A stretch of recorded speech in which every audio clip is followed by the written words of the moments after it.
I'm Bethany Kelly, and I'm a genetic counselor with CHI St. Joseph Health Cancer Care. Thank you for joining us today for Let's Break to Educate. Our topic for today is genetic counseling and hereditary cancers. And I think the best place to start is with a question I get all the time, which is, what is genetic counseling? So genetic counseling is basically just a communication process and about how genetic conditions might affect you or your family. So a genetic counselor collects information about your personal health history, your family history, and uses that to determine how likely it is that there could be a hereditary condition in the family. And then the genetic counselor can help you decide whether genetic testing is right for you. And then after genetic testing, to make sense of that information. So at CHI, St. Joseph Health Cancer Care, our emphasis is on genetic counseling and testing specifically for hereditary cancer. So what is hereditary cancer? So in all, we think that about 5 to 10% of all cancer is hereditary, meaning that it's caused by a single gene change that's passing through the family and putting people at higher risk for cancer. Some types of cancer are more likely to be hereditary than others, and some of those are like breast cancer, ovarian cancer, colon cancer, prostate cancer, pancreatic cancer, and there are others. Others are less likely to be hereditary, such as lung cancer or cervical cancer. So the first thing a genetic counselor does is to collect the family history, and we put that into a big family tree, and then we look at that to determine if there are certain patterns to suggest that there could be a hereditary cancer condition there. We like to look at about 3 generations, but we do know that some people have more family history information than others, and some really don't have any at all because of adoption or other circumstances, and we can work with that as well. But once we've gathered that information, then we look for certain clues and patterns within the family. Some of those are things like multiple generations of people with the same or related types of cancer, particularly when any of those cancers are occurring at an early age, which we consider under the age of 50. We also look for individuals who have had cancer more than once, and we're looking for independent cancer, someone that has had more than one independent cancer. So not just a cancer that has recurred or spread from one organ to another, but cancer that has happened twice. So for example, breast cancer in both breasts, or someone that has developed colon cancer and then later uterine cancer. We also look to see if there are any individuals who have any rare cancers, like a male with breast cancer.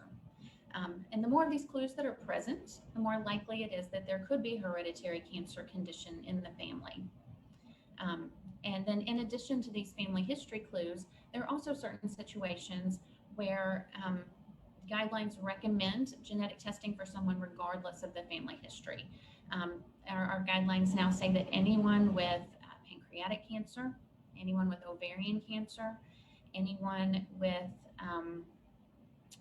prostate cancer that is high grade or more aggressive or metastatic, those individuals should be offered genetic testing regardless of the family history. And the same can be said for anyone who has had breast cancer under the age of 50 or colon cancer under the age of 50. So what is genetic testing and how is it done? Genetic testing consists of a blood draw, or in some cases a saliva sample, that then is sent off to a lab for genetic analysis. We look at a panel of genes, so a number of genes that are sequenced to see if there are any harmful variants or mutations within that gene that could increase the risk for cancer. The type of genes depends on the type of cancer or cancers that are seen in the family. And so we may test 25 genes, we may test 85 genes, depending on what we see. So for example, if there's a family history of breast cancer, we will test for those genes that you probably heard of, the BRCA1 and 2 genes, plus other genes that we know can cause hereditary breast cancer.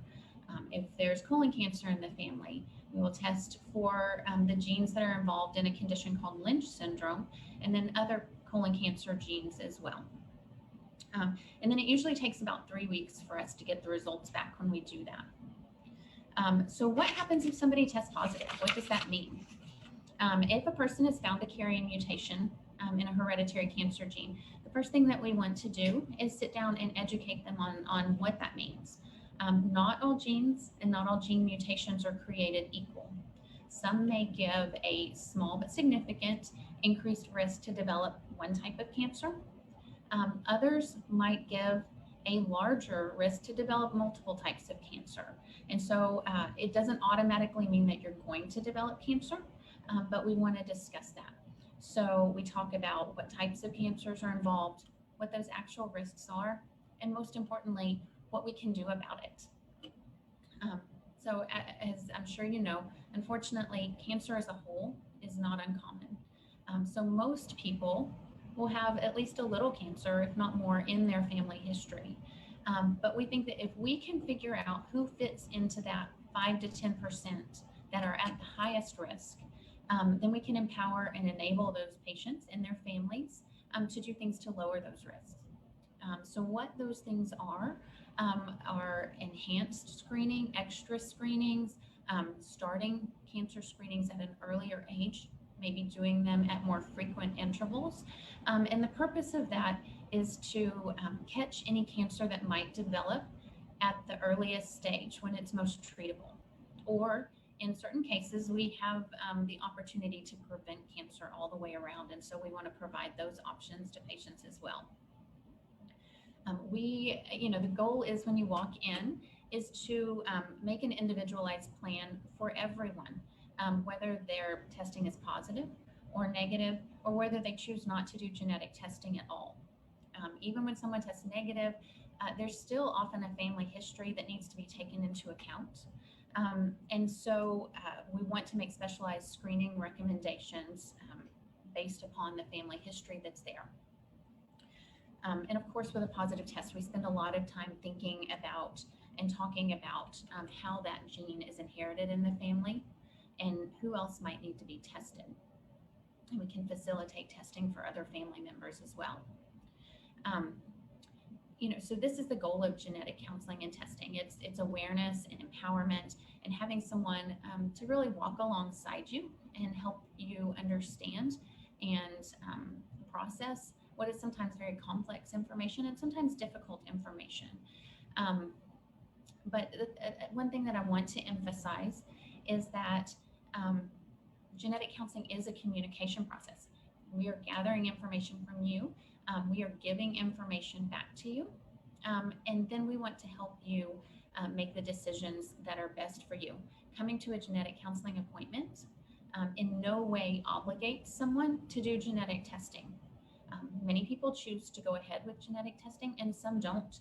And that's right. That's perfectly fine. There's not a right answer for everyone or for everyone's family. And we want to give people the autonomy to make that decision. So one big question that everyone asks is, how much does genetic testing cost? It's much more affordable than it used to be and much more affordable than one might think. So if someone meets criteria for genetic testing, most of our patients in that situation pay less than $100 out of pocket. And part of the genetic counseling appointment is always spent talking about whether someone meets criteria, what their insurance situation is. And so before the testing is even done, they will have a pretty good idea of what the out-of-pocket cost might be. So we don't want that to be a barrier for anyone. So then also, how do you make an appointment for genetic counseling? You can, if you're concerned about your family history or your personal situation, you can talk to your provider and they can send a referral over to us. You don't have to have a referral, and you can call a genetic counseling office directly, and they'll walk you through that process. I want to thank you again for joining us today for Let's Break to Educate. If you should have any additional questions, please don't hesitate to call our office at 844-835-4363 or visit our website at www.chistjosephhealth.org.